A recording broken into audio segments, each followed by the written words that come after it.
All done. Okay, cool. Awesome. Okay, so this is the deep dive for Maine from the top 100 rural county project that I did for ruralorganizing.org. And now we're kind of talking about how we use this data. Number one, how did we get this data, like to determine the top 100 rural counties? What are the other counties for each state that are absolutely still important, even if they didn't make the top 100 list? And then what are the potential ways that we can use that data when it comes to fundraising, messaging, organizing, all those different types of things. And there's a lot of different data. Maine was actually one that got added kind of like right towards the end. So I'm going to tweak some stuff before I send this email out to you guys. It will probably be, because I'm doing 3 of these today, it will probably be Saturday or Monday before I get the email out to you, but it will be coming shortly.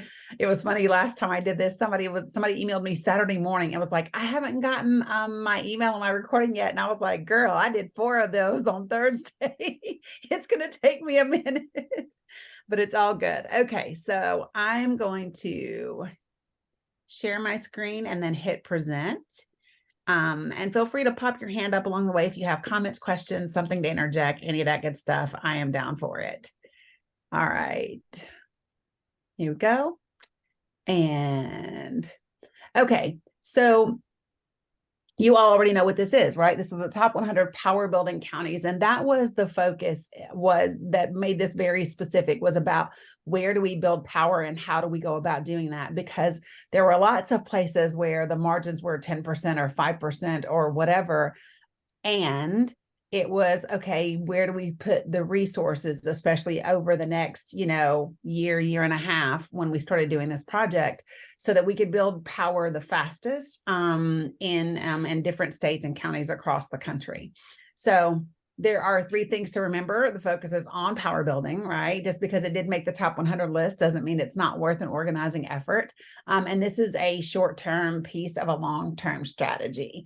So we're doing Maine today. As you can see, there were 17 states that made the list. There is conversation right now because people that are not in these states but are in other states have reached out and said, hey, can you do data for our state? And so there's been some conversation about doing some more of those.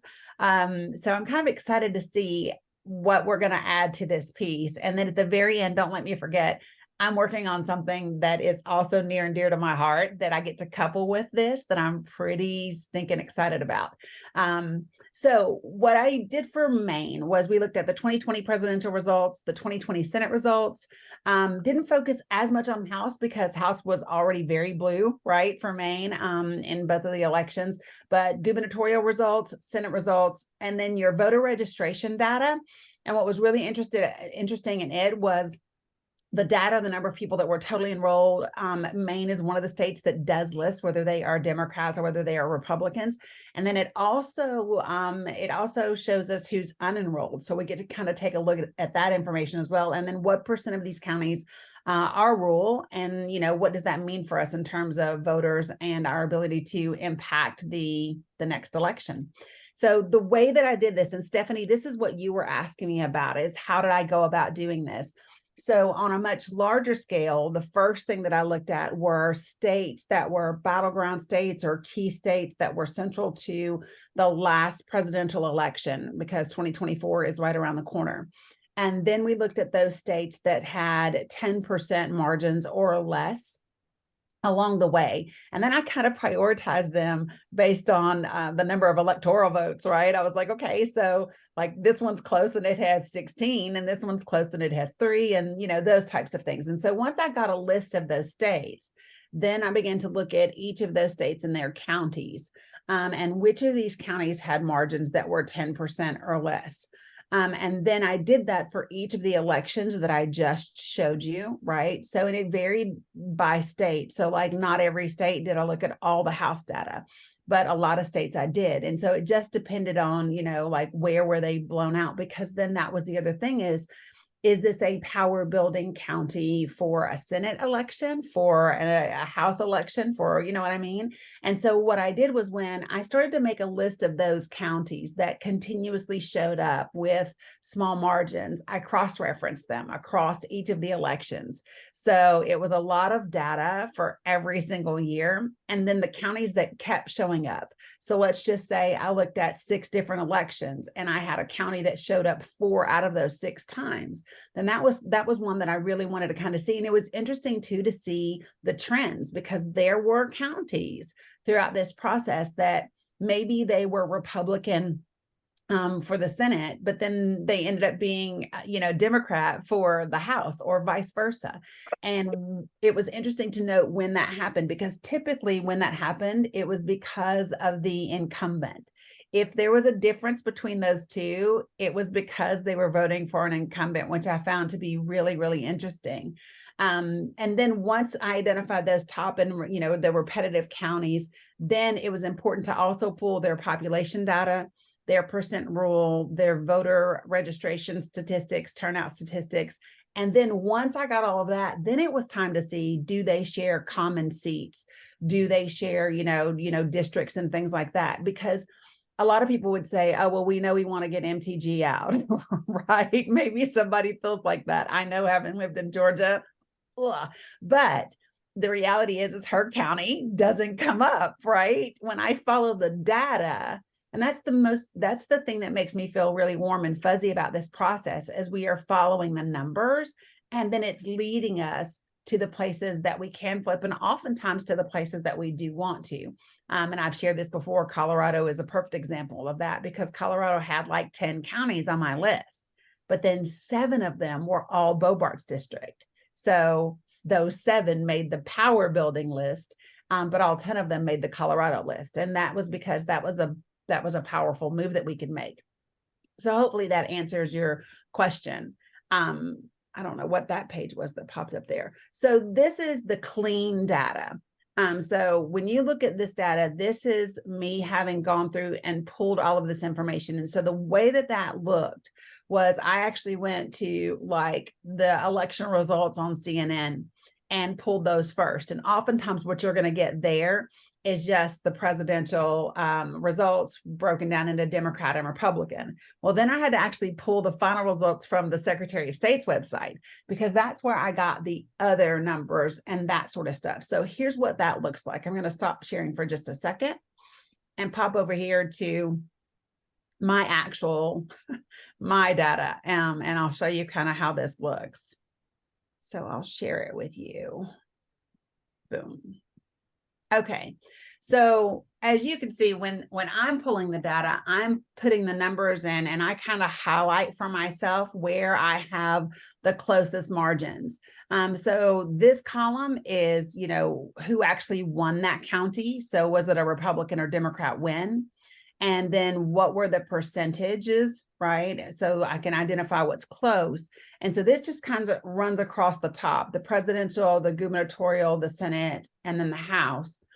And then over here, all the way to the right, this part I love, because I started to look at what percent of the county is rural, what's the total population, because I'm going to show you something in a second, because that tells us, when we're focusing on our rural individuals, what are the number of people that we can look at polling, that are maybe already registered to vote but aren't voting. And so what size are these counties in terms of the state population rank? And so you can see we had everything from, I think the largest county we had was number 2, which is York County. But then we had all the way down to 15th, and the difference is, 215,000 to almost 30,000. So a lot of difference, but also look at the percent rural. If, like Matt was saying a minute ago, Maine is like the second most rural state. I've never been. I know that in Tennessee, we have 95 counties, and I believe 82 of them are considered rural, right? So we're pretty rural as well. But normally, if you think of 200,000 people, you don't think rural, you think big city, but it's actually almost 57% rural. So, that's easily 100,000 people that are available to us, in terms of being rural organizers and wanting to reach out to those individuals. I can't hold my tongue, so I'm going to go ahead and share this stuff, because this is the part that's got me excited. Matt, you had something to say? No? Tennessee 15th most rural. Is it? Okay. See? Yeah, I know growing up here, we used to go cow tipping, so we're kind of rural. But anyway, so people who know me know that one of my big focuses is healthcare. And so one of the things that I've been really focused on, especially in Tennessee, are rural hospital closures. And so another piece and another project that I'm working on now that I'm not ready to share with everybody yet, but I'm actually I'm taking the rural hospital closure, the at-risk list that's there, and checking to see how many of these counties that have made the top 100, or how many of the counties that we've identified for each state have hospitals that are at risk of hospital closure. Because remember how we keep talking about the 4 pillars, how everything comes down to either healthcare, housing, education, or economic stability. That's a really powerful, statistic and information to bring into our conversations in terms of fundraising, organizing, messaging, and all of those types of things. So as I pulled this data, you'll see it looked at the population for each of these counties. What were the registration numbers in 2022? What are they currently? What percentage of the population is actually voting? And you can see that it changes along trends, right? So this is the presidential race. So that's about 50 to 64% of the population voted, which that's not very high for a presidential election. Typically when we look at presidential elections, we hit the 70s, the 80s, and high 80s. When we look at that in terms of the gubernatorial, we know that those off elections, it does drop, and it did. It dropped to 42% up to about 57, 58%. And the same thing for the Senate. So it's not that much different from, they're just about as engaged for a presidential election as they are for any other, which is kind of unique, right? So one of the things that you would be wanting to ask is, okay, so what's going on with our counties in Maine where people don't appear to be that engaged in the voting process? And the other thing to look at are the percent that is actually registered to vote. So the percent that's registered to vote, I think the highest that we got was 75%. But out of that 75%, this is Lincoln County that I'm looking at, you're still looking at the most 64% of them actually coming out to vote. And that was during the presidential election. So what did these numbers help us do? If I'm an organizer, if I'm a campaign strategist in Maine, I'm looking at these numbers to look at each county and say, do I need a voter registration drive, right? Is that something where we need to be putting boots on the ground and resources and money behind? Or do I need a voter turnout drive? Or do I need a mix of both of those two things? Because we don't have enough people registered and we don't have enough people turning out to vote. So that's what we want to use this data for, along with, and I'm going to scroll down to the very bottom. This is in the PDF that I'm going to show you, but this is the current voter registration data in Maine. And so in addition to the number of people or the percentage of people that are registered to vote, along with the people that are turning out to vote, I'm interested in this column right here, people that are unenrolled. And why? I'm looking to see, is this a trend? And is this something that's happening? Like I know in Tennessee and in Georgia, especially, we had people that were purged from the rolls. And in Georgia, in 2018, we had a specific group of people that were being purged from the rolls in terms of African-American voters and things like that. So this is a number that you really want to be mindful of, because if you look at the number that are unenrolled, there are more people unenrolled that are in this first county that are enrolled as Dems, and more than are enrolled as Republicans. That's crazy to think about, right? And so these are also really important statistics to take a look at and to question: are people being purged and they don't know? Are people checking with their voter registration to make sure it's active and it's up to date and they are still there? Or is this something that we're missing? Because if you look, there's total 600,000 people that are registered to vote, right? There are 211,000, just over 211,000 Dems registered, 190,000 Republicans that are registered, 32 that are other, right? Those unaffiliated voters out there. and then 178,000 who are unenrolled, almost 180,000. So when you look at that, that's the unaffiliated voter and your unenrolled folks, that's a significant number that can drastically impact our elections coming up. And these are people that at one point in time were registered to vote. So have they become unengaged? Do they no longer care? Do they have politic fatigue? Which a lot of people do at this point, right? Because there's so much rhetoric out there. So this is the number, these are the numbers that we were looking at as I went through this process to determine, okay, so who makes that list and who doesn't. So even though I had 4, 8, 11 counties that made the total list in Maine, the final cut came down to these 4. And the reason that it came down to these 4 was because if you look at Hancock, Knox, I hope I say this. Sagadahoc. Say it again. Sagadahoc. Sagadahoc. Thank you, Matt. And York. When I look at those, just those 4 counties accounts for almost 42% of the Senate voting difference and accounts for almost 40% of the presidential voting difference. So those are 2 very powerful races that are statewide races that these four counties can impact in a dramatic way. So you might say, okay, well, we already won from a presidential perspective by 9 points. Yeah, but you and I both just saw a ton of voters who are not turning out, who are unenrolled, who are unaffiliated. And so we can't get comfortable. It's just that simple. Same thing with our Senate race, right? We didn't win our Senate race. There was an 8% difference. So 70,422 vote difference for the Senate race. But there were 30,000 people roughly that were registered to vote who simply didn't turn out. So those are the things that we want to be looking at with these particular numbers and how they can impact the races. So when we pulled these, we looked at the percent rural of these counties. What's the total population? What's the rural population? And how many people does that mean that we have available to us? And if you look, there are more rural people in those 4 counties in Maine than people who actually voted in the presidential election.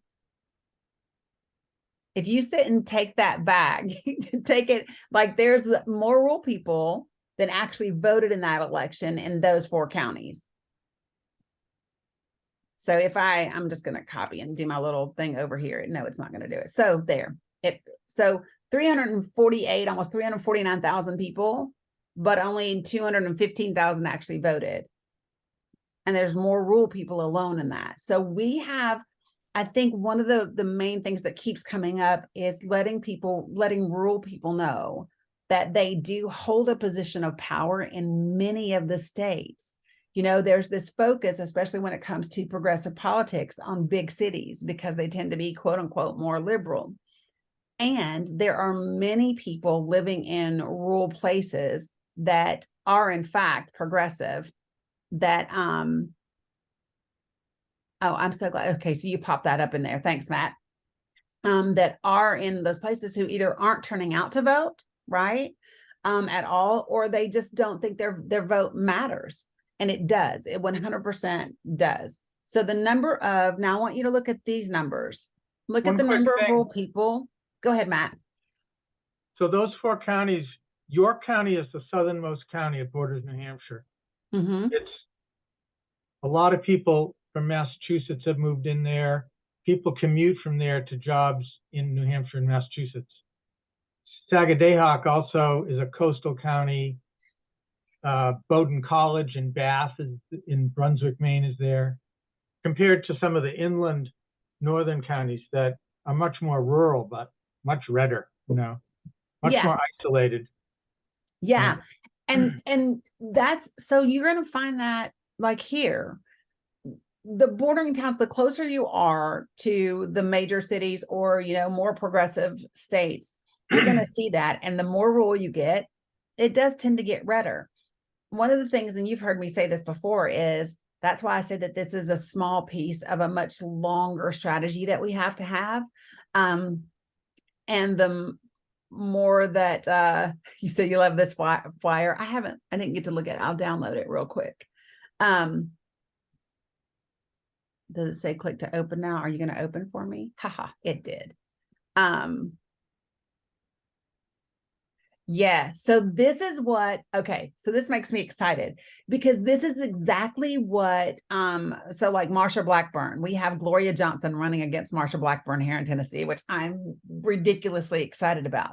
Well, Marsha opened her mouth the other day to say something as asinine as, as, I'm gonna run on what I've done for Tennesseans. Well, yeah, she hasn't done crap.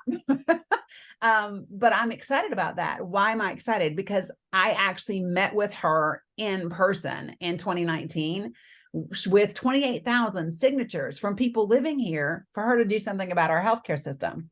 What did she do? She turned a blind eye. Being able to take these types of numbers, combine it with their voting records and their actions is how we do make progress. Instead of slinging mud and talking about the national level things, we've got to talk about what matters to rural communities and what are their current representatives actually doing. And so exactly like you said, well, actually, right? Yeah, because they oftentimes are just running their mouths. They're not doing anything. And when we have the numbers to make an impact, and I don't think that people know how powerful they are in terms of what the numbers actually show. I'm going to go back to the presentation here for just a second. Maybe. There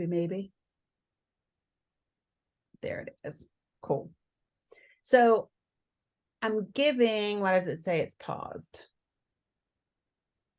It says it is paused for some reason, unbeknownst to me. Ha, it's back. Yay me. Okay.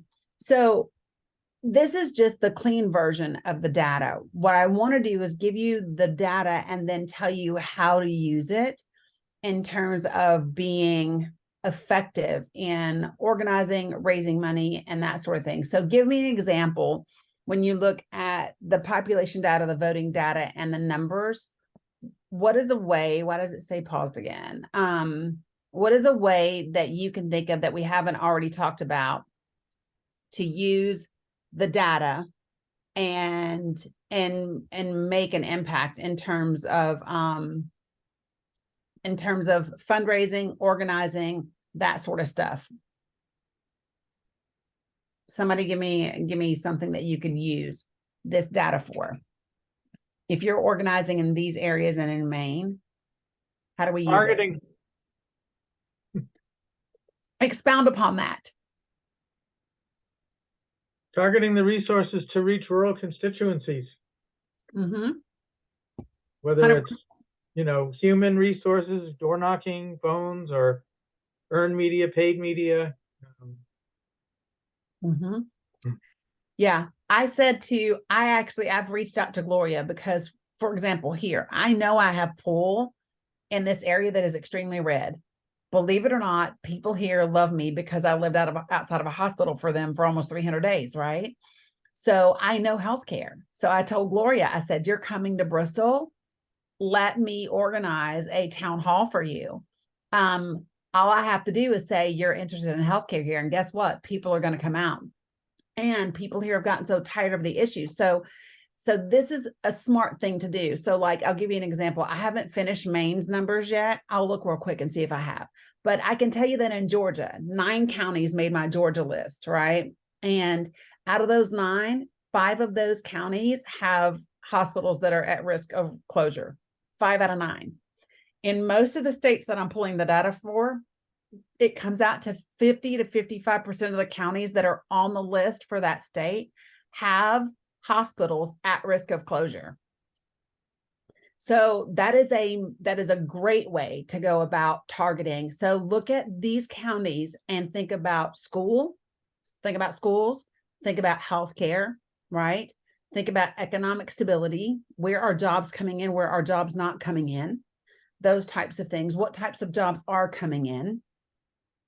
And then think about, economic stability. So I'm going to give you an example of something that I'm going to be beating it like a dead horse for the next year is So with healthcare, if Tennessee has, let's just say, because I've still got Georgia numbers stuck in my brain from the Abrams campaign, but let's just say that Tennessee has $6 billion in Bill Lee's quote unquote rainy day fund, right? I remember it was 1 billion in 2019, and I'm sure it's 4 or 5 now, whatever.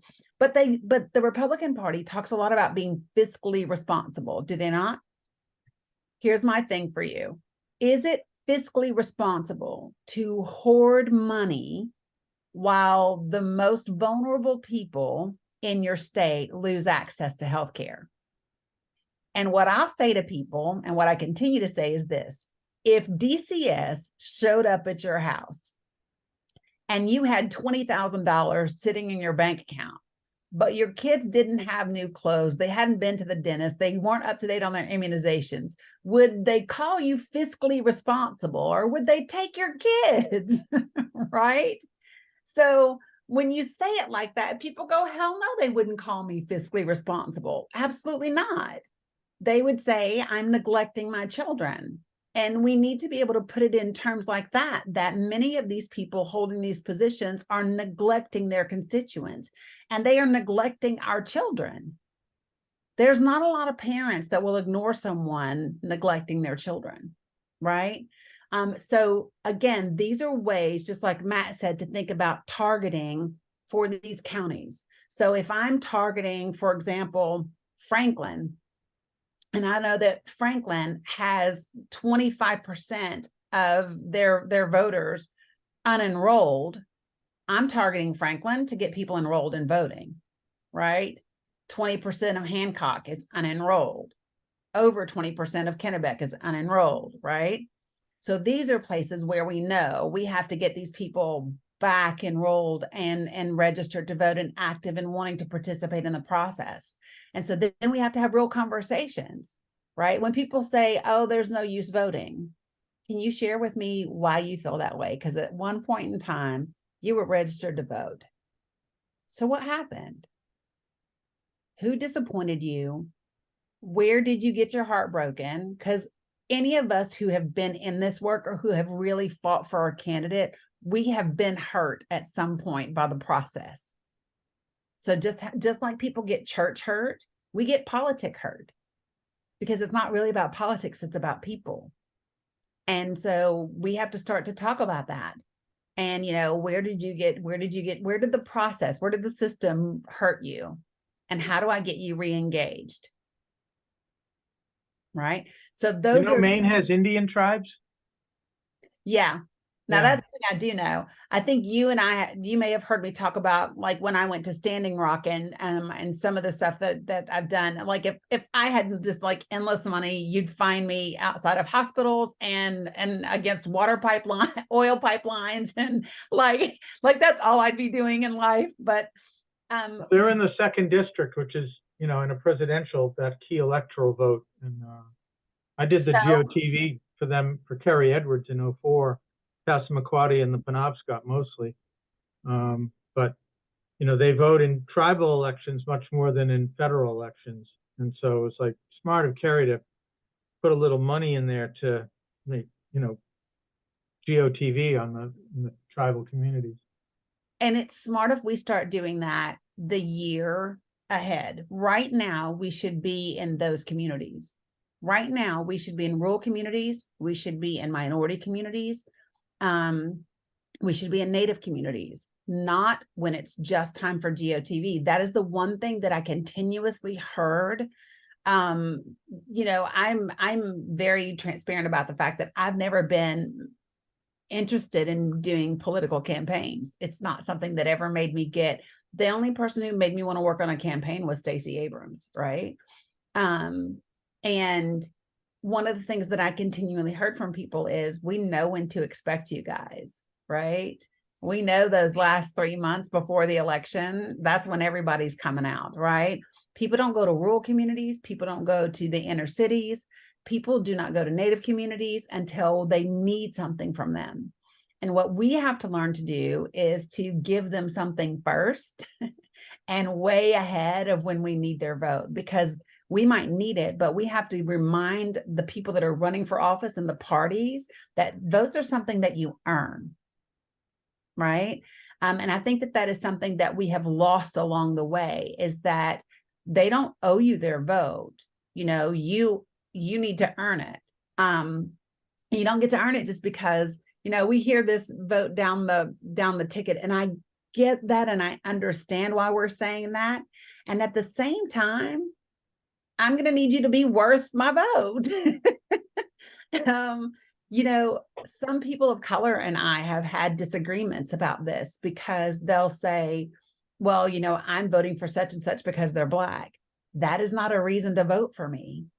It's not a reason for me to even patronize your business. It matters what your substance is. And so we have to kind of find this balancing act between the things that we need and the things that we should put effort into earning.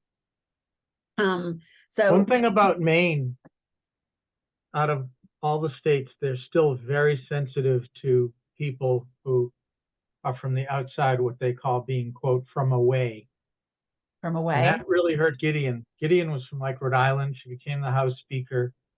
But then, you know, there was so much of Colin's record she just didn't touch, and didn't expend money or resources in the second district where Collins's base was.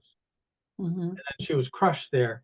And what was really frustrating is she ended that campaign with a surplus of like multi-million dollars, you know, 4 or 5 or 6 million left over, you know.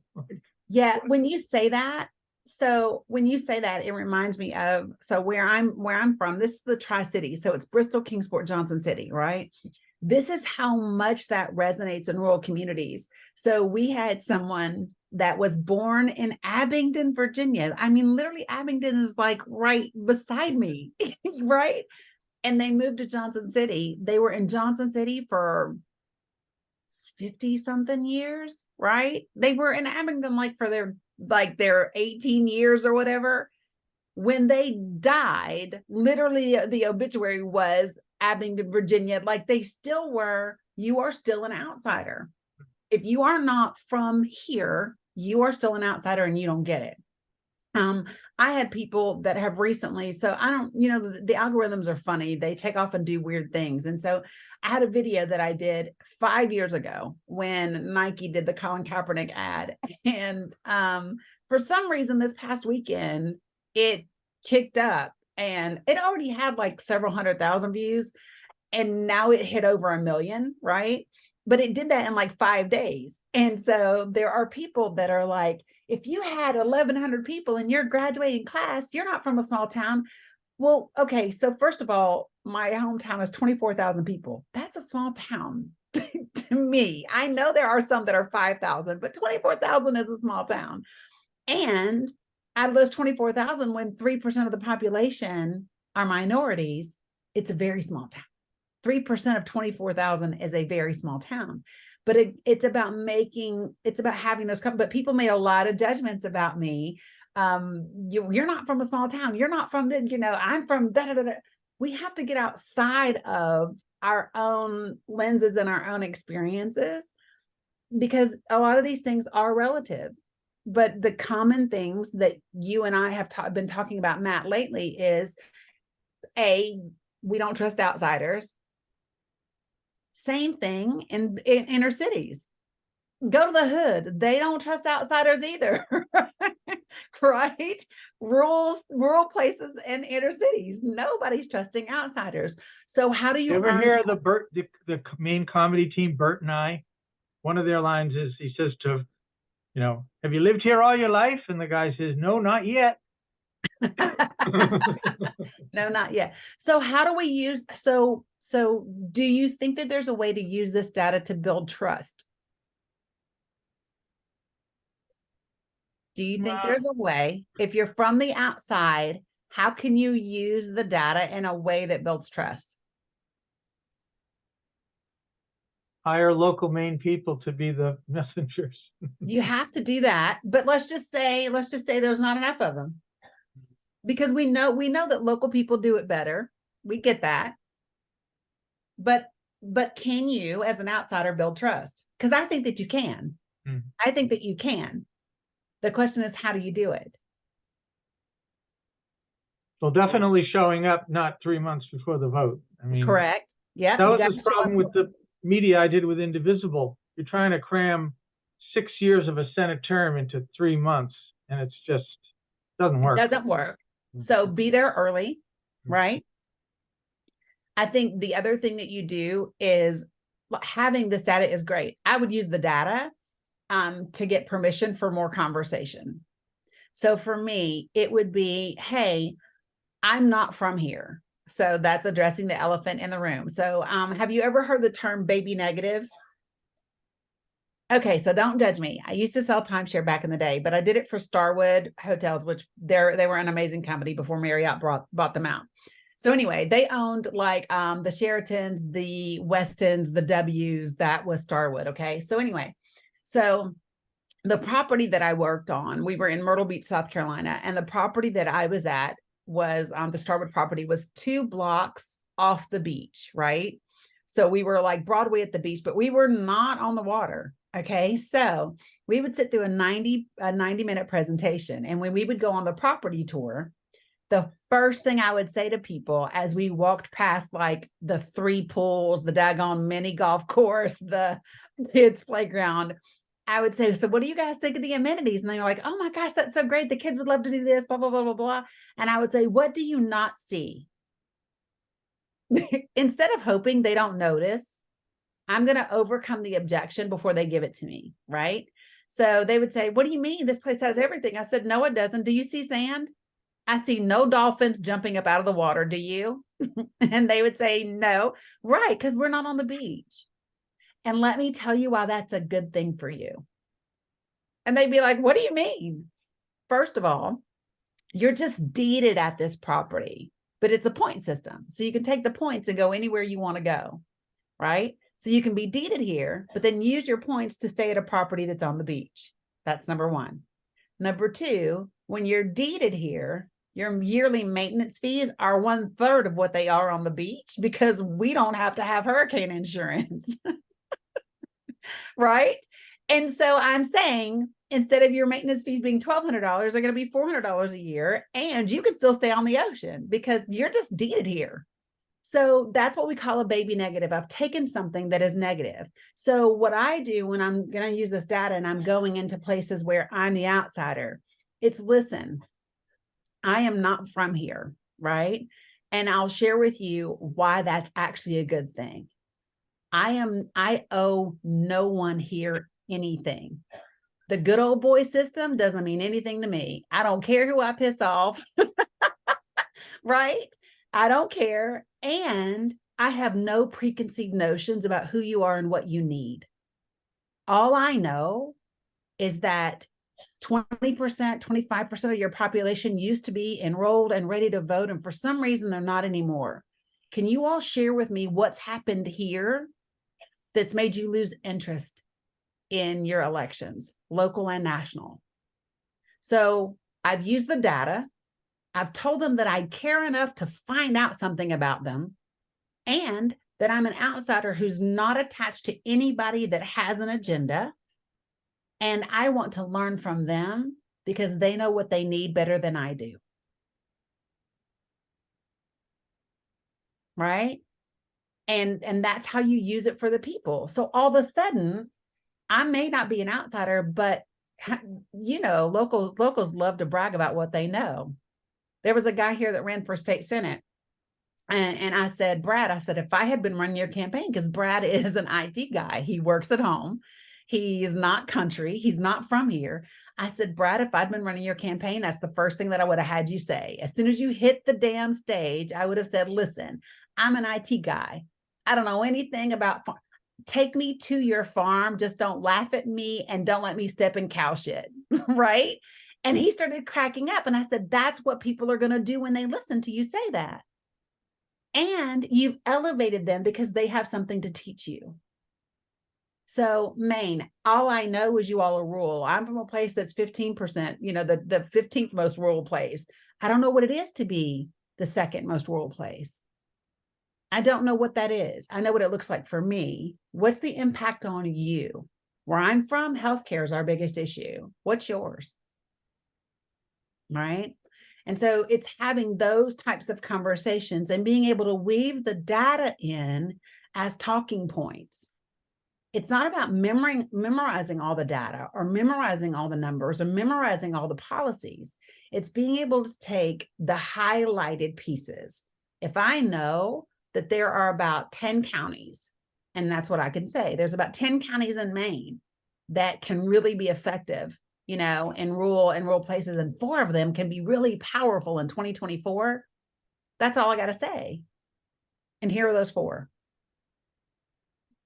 And in those 4, about 250,000 people are voting. That's it. You know what I mean? So it's like when you say little snippets like that, that's how you take this information and make it impactful in a conversation. That's how you talk to donors about where to spend their dollars. So imagine being able to go to a donor and say, hey, listen, there's 10 counties in Maine. These 4 can shift. These 4 can account for about 40% of the difference in the last election. And here's why I need your money. And out of those 4, these are the 2 that have hospitals that are at risk of closure. And I'm just throwing things out like that, right? I'm not sure. That's where I'm from, Matt. I'll look. It's possible. Former legislator. Oh, okay. So those are the types of ways to use the data, if that makes sense. And so what I want to do next is after I give you all of the deliverables, which I do within like 4 or 5 days so that you have them, is then the next report that I'm doing, there's 2 of them. One are the rural counties that have made this list that do not have Democratic Party representation, like leadership, because those are areas where people need to fill in the gaps. Okay. And then where are the places that have hospitals that are at risk of closure? I can see that my pictures. Okay, now I'm not frozen anymore. I don't know why that was. I was like stuck, but so why? Because we have an issue with healthcare in this country on many different levels. Everybody knows that. And if I can take that and I can tie it into an immediate need where there can be a pretty quick fix or issue addressed, that matters to people, right? And so the most powerful political campaigns and the most effective ones are when we can build off of issue campaigns, right? Because issues are tied to our emotions. You want to get me riled up? Talk to me about healthcare. Talk to me about human rights, social justice. Talk to me about those issues, and you will see I'm on 160 in 5 seconds. So find out what are the issues that stoke the emotions in the people that you're talking to. So in Florida, there's 9 rural counties in the Panhandle that are between 20 and 53% African American. Mm-hmm. They're also the places where the 4 rural hospitals have closed in the last, 10 years. Mm-hmm. So Val Demings last year, she never visited any of these counties and never held this to Rubio, who, unlike Collins, actually voted against keeping the rural hospitals open. And what makes it worse for Demings is she was an incumbent House member who, unlike Gideon, who was, challenging from the state level, that wasn't going to win the race in Florida, but it was, again, we're talking about cutting the margins. Yes. She also left a big fundraising balance. So it's like, you want to just pull your hair out. Yeah. And, I can say this, I came into the Abrams campaign, even though like I applied in the spring, I came in late. I came in August. And you know, did a lot in the time that we had. But because it was my first political campaign, I had a lot of different eyes than people who've worked campaign after campaign, right? Number two, my background is marketing. It's sales and marketing, like that's my background. And I've always been into the civil rights human issues. And so for me, I immediately could see places where, what do you mean? What do you mean the bus tour launches in 2 weeks and we don't have any marketing out? What do you mean? Right? It's what I saw, and I'm not a big party girl, but what I saw was the party as a whole not very well organized and in competition with each other. And the same thing with the coordinated campaign. It was just like, oh my gosh, what are y'all doing? And then just things not being utilized to the best of their ability. You want to talk to, I've said this, Matt's going to be tired of hearing it, but this is a true story. I was down in West End in Atlanta. I get invited into a black barbershop, right? I could say to them 100%, oh, imagine, you know, with the new reproductive laws, imagine that's your sister, imagine it's your wife, imagine it's your girlfriend. But I'm just asking them to imagine about something that doesn't really impact them, right? So what I said to them instead was, You're hey, gonna pay. I did. I said, hey, did you know the way that this new Georgia law is written? You can start paying child support as early as 6 weeks. Every black man in the barbershop was like, what? And I said, yeah, as soon as a DNA test can be safely done, you can pay.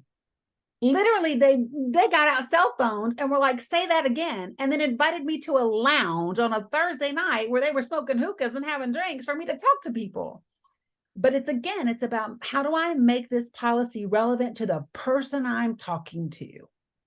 How is it going to impact you? So what is going to impact these folks in Maine, right? How do I talk to Black individuals in 4 counties in Florida that are losing access to their health care? For me, I am going to push a button with them. I'm going to say this country has always either neglected us or abused us when it comes to health care. I'm going to say, you know, I'm going to talk about experiments. I'm going to talk about mass sterilization. I'm going to mention Henrietta Lacks. I'm going to say, what do you want for your babies? And I can, right? I'm very transparent in the fact that I'm biracial, right? So I can say things on both sides of the aisle that some people can't say, but I will say it effectively because, and then if I tap into what I consider to be a negative emotion, then I want to take it to a place of hope. Because if I leave you in the negative place, I'm not doing my job. Because anger only goes so far. Hope is what makes people leave their house. Right? Anger will make me sit at home, have a drink, and complain about it. But hope will make me leave my house.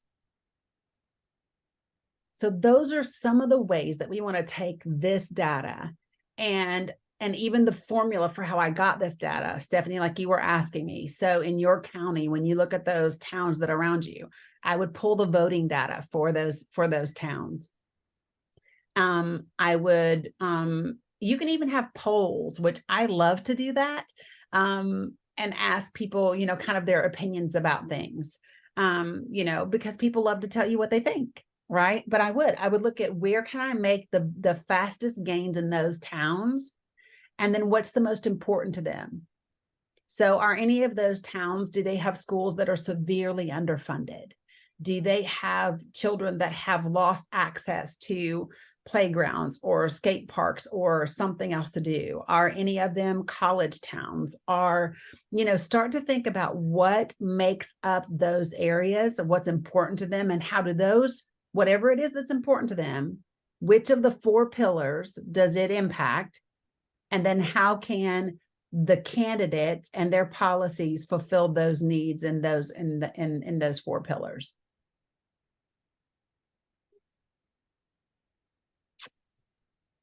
That would be how I would start to broach that. And then I address, like I said, the baby negatives and the elephants in the room. I start talking about, I did this post to people. I said, guys, like the 80-year-old white dude was not my first choice, right? And right. I say that to people, but I also say to people, I expect like there, I would be naive to not have expected him to have the views he had 50 years ago. Most white men had the same views 50 years ago. But I'm hopeful that he's gonna change. And if he has, like when you spend 8 years in the White House with a Black dude and his family, I hope you have some revelations, right? And that's literally what I've said to people, because it's relationships are what change us. Do you know how many times I've heard my uncles who live in very white places in Missouri and Iowa say to me, oh, I know old Henry, he's a good old Black dude. Because he's the Black dude, right? Right. Relationships makes us see things differently.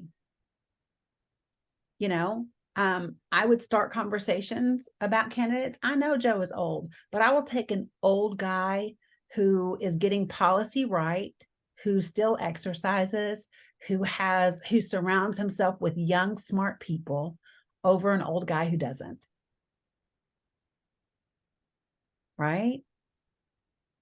Old doesn't mean unequipped. It's not what it means. We don't go to other countries. Think about other cultures. Nobody tells the queen her ass is too old to be the queen. Right? No, they wait till she dies and then somebody else becomes king.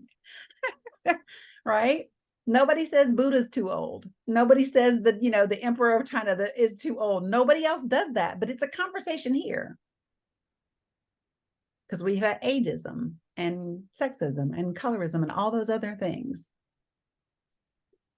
So weave the data into all the other places that you want it to go, because it adds credibility to you and it opens the door to ask them to teach you and to share with you. And now all of a sudden you're on the same team. Anybody got any comments or questions before we wrap this up? I love that Matt joins me. He's got a lot of knowledge that I don't have about areas. I know the data because I spent hours upon hours putting it together, but he gets to add little nuances to it that are really impactful. Stephanie, you had something? You're muted, babe.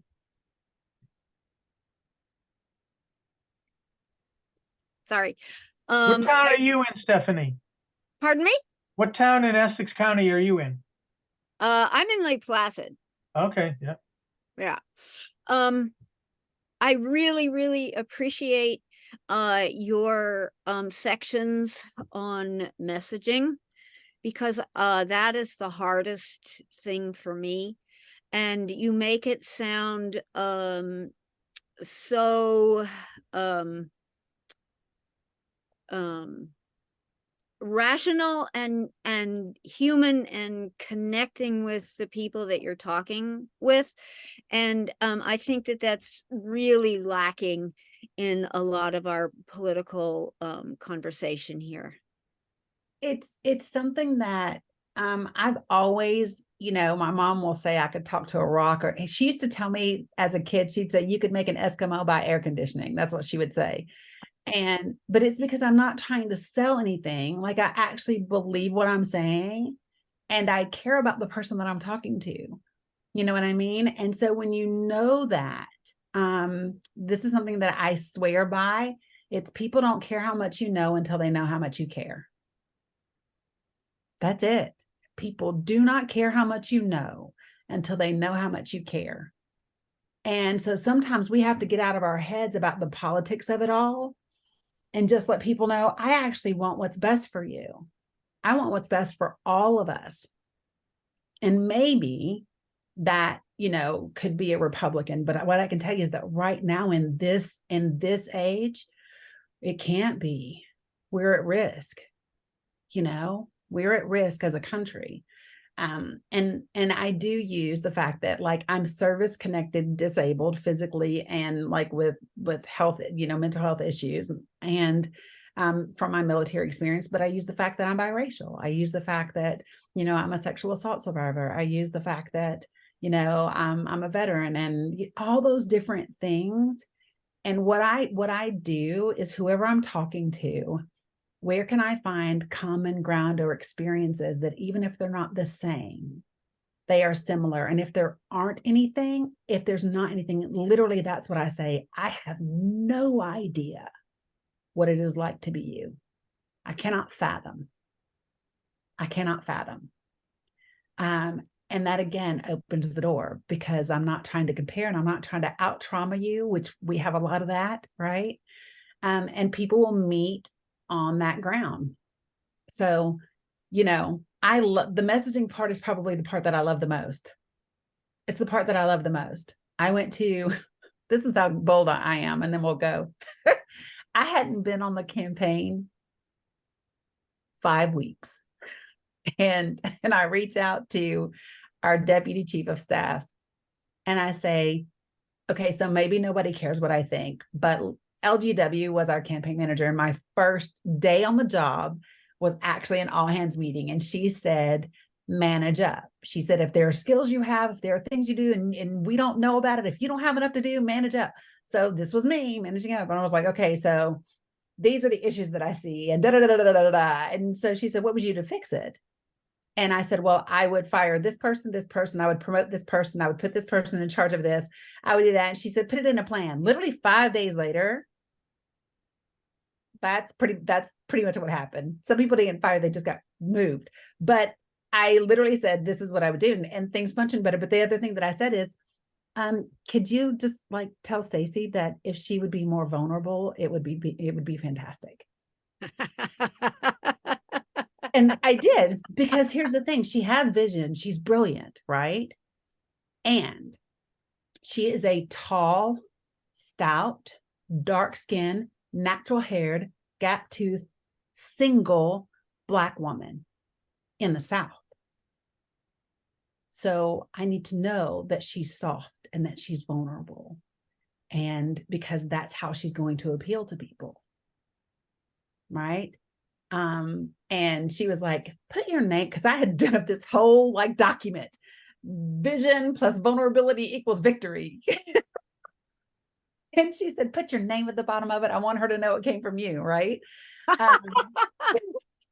But but to me, it took me a long time to be vulnerable. My trauma made me build walls as tall as flipping, I can't even tell you, like castles, right? Trauma will do that to you. But learning to be vulnerable and to move in and out of spaces, I believe, has had the greatest impact on my messaging, because it makes it more authentic and more real. So that's the stuff that gets me excited, along with the data. The data just goes, ooh, now I got a leg to stand on. So, but yeah, so hopefully this was helpful. Make sure that you come the last Thursday to our networking call. We're really digging in on that call to messaging, and values messaging, and how do we talk about things like Medicare for all without saying Medicare for all, and all of that stuff.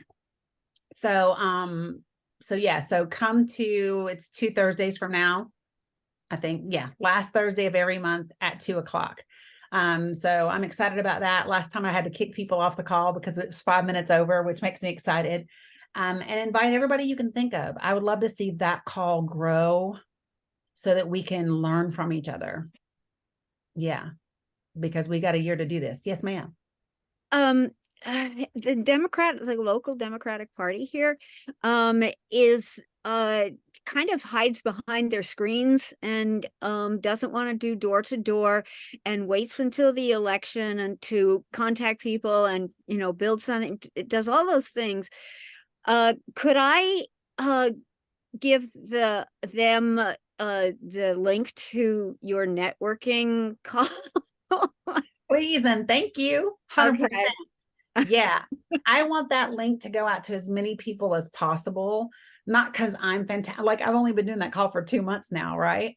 But I can already tell a difference in the way that people are showing up in that space and are sharing. And yeah, I would love to see it become, something really dope.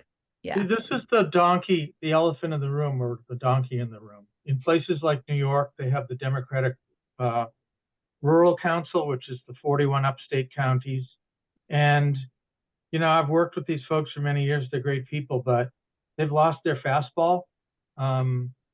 You know, their best days are behind them. They started with like electing Chuck Schumer in 98 and Hillary to the Senate in 2000. In Florida, there's a small counties coalition. They have no agency. They have no money. I mean, they're a name on a party website. So, you know, doing the things that you're advocating, which we agree with, but there's this disconnect, and it's not a money thing because there's so much money sloshing around, but it's not reaching these folks that desperately need it to do the needed work they have to do. Until we close that gap, you know. That's what I want to do. That is why I loved having the data, because the data justifies the money, right? And if you can match really good data with spot on messaging and some folks that are just sold out, instead of saying sold out, I'm tell you a little niche that a person told me a long time ago. Instead of saying I'm sold out for something, say you're bought in. I am bought in. I am not sold out. I am bought in to the fact that we can do this. I am bought into the fact that people in rural communities want what's best for them, and they're not voting against their own interests intentionally.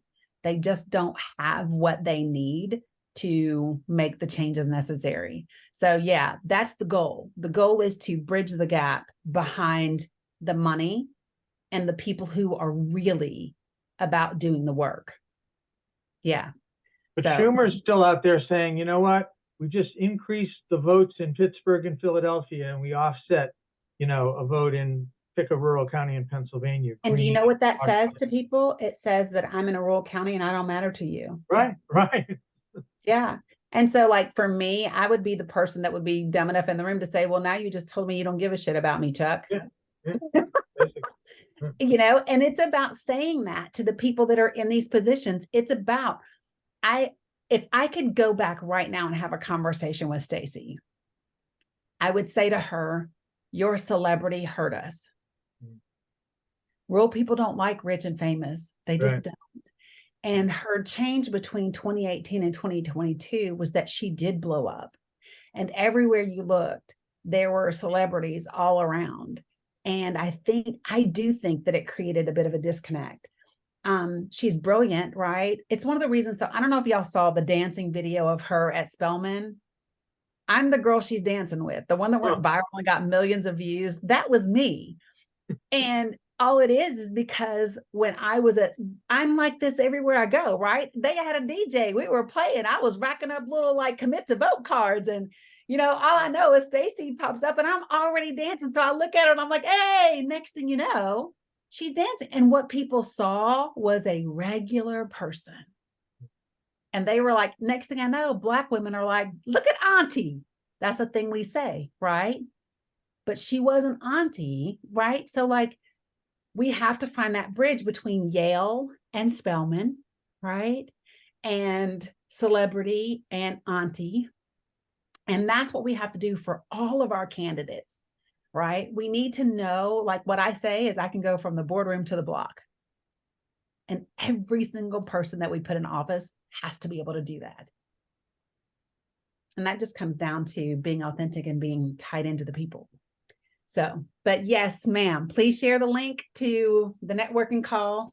I'm going to hop off here so I can get ready for the next two of these. Thank you so much, Matt and Stephanie. And is it Andrea or Andrea? It's Andrea. Andrea. See, there you go. It was a third way I didn't say it, Andrea. I always ask because like I got a friend who's Andrea, I got a friend who's Andrea, and I'm like, I don't even know. So, but I don't want to butcher it. So I appreciate. Where are you based, Andrea? I'm in Georgia. Oh, okay. Yes. Where are you at in Georgia? I'm in Columbus, Georgia. Okay. So I'm in District 2, which is, you know, 3 of the counties. Bishop. Right, 3 of the counties. So, you know, pretty important Yeah, stuff I'm it hearing. is. I love to hear it. Yeah, I love all the stuff you're saying about the Abrams campaign too, because yeah, they were. I went to AIT at Fort Gordon, Georgia, right? My family is from Augusta and Atlanta area and all of that. And then I came to, you all have the Houston clinic there in Columbus, Georgia. So back to my military stuff, when I'd gotten out, I had 4 major knee surgeries, and they sent me to, he's now deceased, but Dr. Glenn Terry, who was over like the 96 Olympic Games, the track and field.